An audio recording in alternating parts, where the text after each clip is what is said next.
Good morning once again, everybody. We're going to talk about the economy once more, but we're going to focus on fairness and what the economy is supposed to be, and something that's long forgotten. One term that consistently comes up, regardless of what you talk about in economics, there's always this one term that keeps popping up. Can you guess it? Balance. You balance a checkbook, you balance spending, you balance your debts, you balance everything. Everything has to be balanced, including wealth disparity. All right. Now let me get the point home. All right.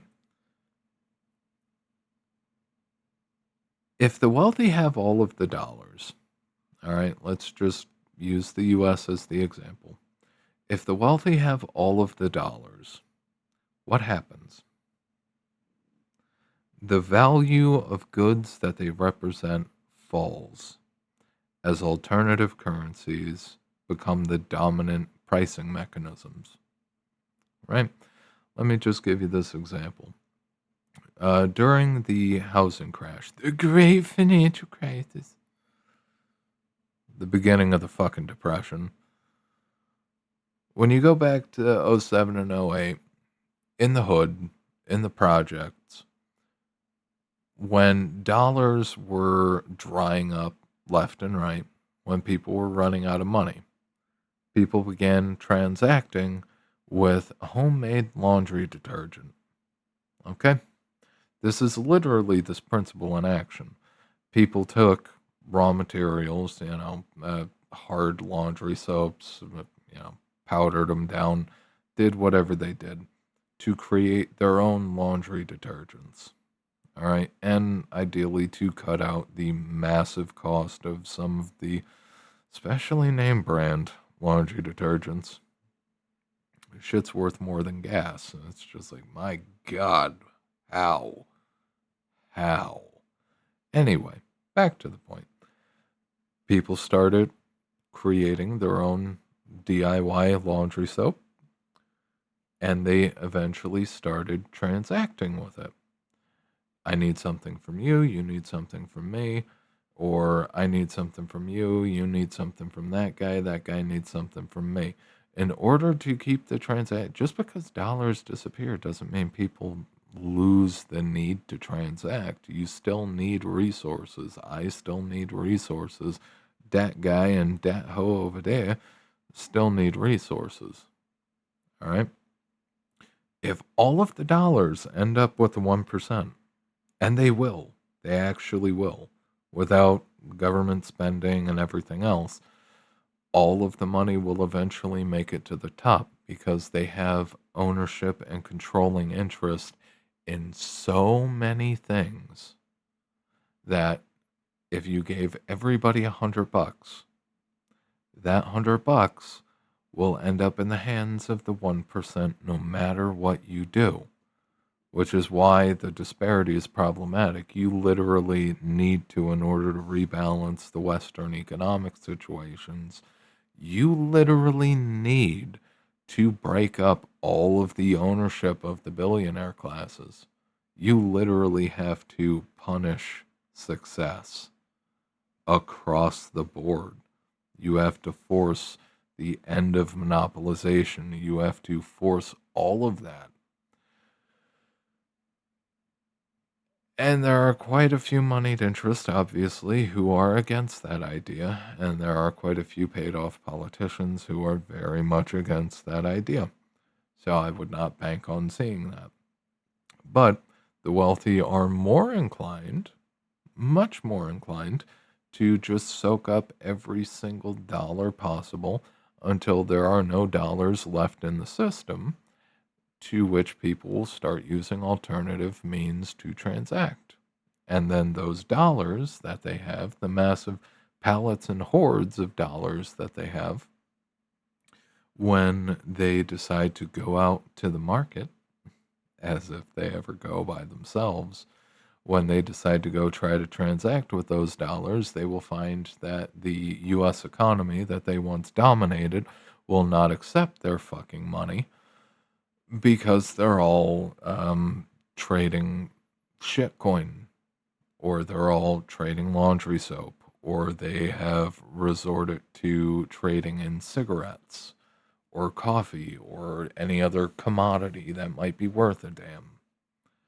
That's how this goes. This is why you need balance. This is why you need balance. A functioning economy does not produce billionaires. It doesn't produce millionaires. A functional economy keeps essentially a solid band, let's say 80 grand a year. Let's say 80 grand a year. It's all bullshit. It's all relative, but let's say 80 grand a year. A truly functioning economy, people work, they do their job for 80K a year, and everybody buys what they need, and they burn through all of their money. That is a functioning, especially Keynesian, economy. And it works out and it balances. Well, what about retirement? You wouldn't have to worry about retirement if we didn't fucking financialize every last fucking thing. Retirement wouldn't be this gigantic hurdle, this massive fucking problem, if we honestly took care of each other.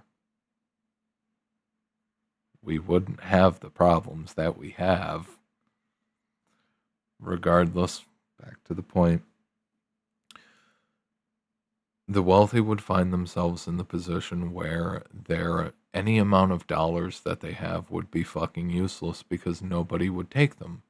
Because if the wealthy have hoarded onto all the dollars to the point that people had to move to alternative currencies as pricing mechanisms, why the hell would I want dollars if I can't get anything with them either?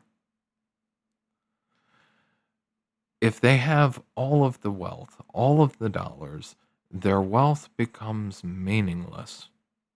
Because if you choke off that blood type, essentially, in the economy, if you suck up all of that and you leave no means to transact, people will return to barter, people will switch to different means.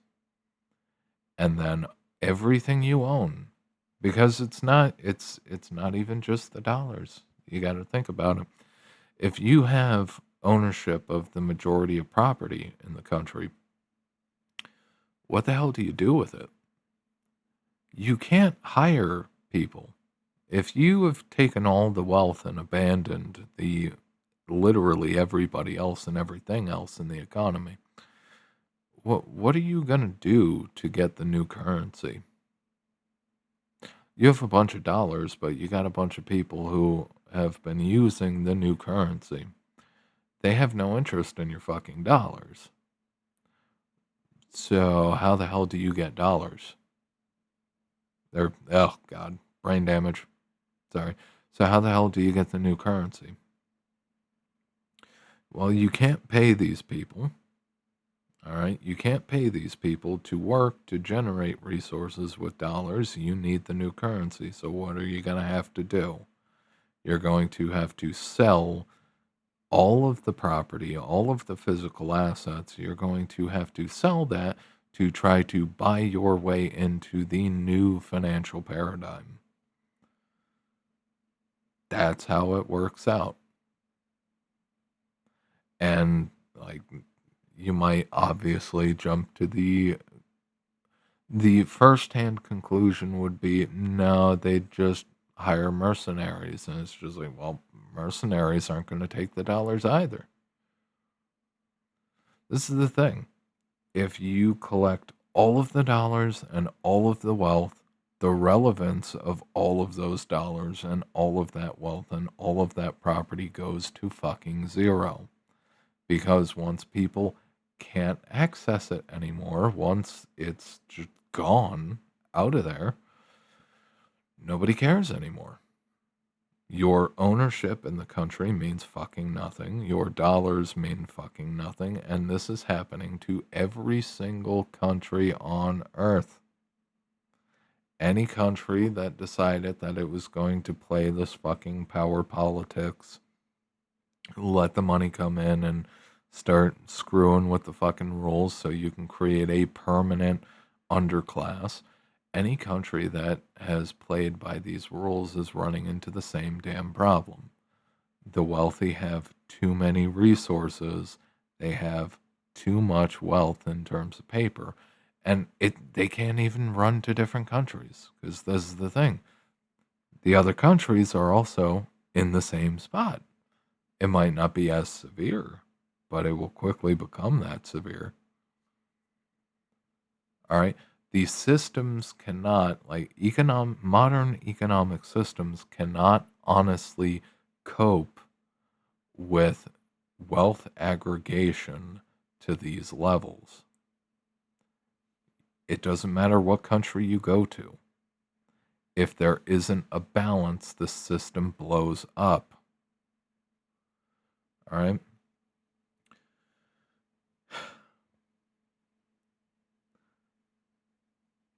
I was supposed to do a whiteboard of this to try to send the point home. But hopefully I got the point across enough for you to kick the thought around. All right. Fundamentally, if you don't maintain balance economically, the system will always blow up because you always get higher and higher levels of wealth aggregation until you get to the point where one very small group of people have everything and everybody else has nothing. You are literally watching real time, you are watching the wealth aggregators undermine the entire fiat regimes of every single nation that they're in. Nobody wants to touch the issue. Nobody wants to talk about it because you are talking about taking away to try to rebalance things. You are talking about undermining and essentially reclaiming all of the property and the wealth that the wealthy have accumulated. You're talking about taking all of that back. And, well, I mean, these people create jobs. And it's just like, no, no, no. Because once you get to a certain level of aggregation, once you get to a certain level of wealth, you don't need, to pay for factories. Like, legitimately think about it. When you're building the wealth, you need factories.